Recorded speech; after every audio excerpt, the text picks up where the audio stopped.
ఒక్కసారి గుర్తు చేసుకో, ఎన్నిసార్లు గుండె చెదిరి నువ్వు కూర్చున్నప్పుడు నీకు ఆయన వాక్కుతో మాట్లాడాడో చూడు. నువ్వు ఎవరెవరో మనుషులు వచ్చి మాట్లాడతారని ఎదురు చూసావు, ఎవడు కనపడలా. అప్పుడు తన వాక్కును పంపి నిన్ను బాగు చేశాడు. గుర్తు తెచ్చుకో.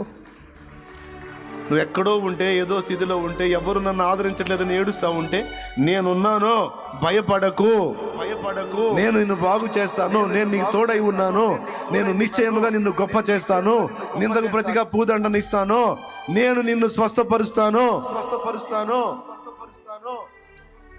నిందకు భయపడవాకు, కృంగిపోవాకు అని నీతో మాట్లాడలేదా?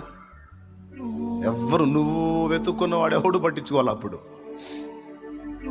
కానీ నువ్వు ఆయన ఆలోచించలా, కానీ ఆయన నీ వెంటబడి నిన్ను ఓదార్చాడు ఆయన. ఇది నిజం. ఎన్ని సాక్ష్యాలో ఈ మన జీవితంలో, కాదని చెప్పగలమా? యేసుతో నడిచినటువంటి అనుభవం కలిగిన ప్రతి ఒక్కరూ ఖచ్చితంగా ఒప్పుకొని తీరాలి ఈ విషయాలన్నిటిని కూడా.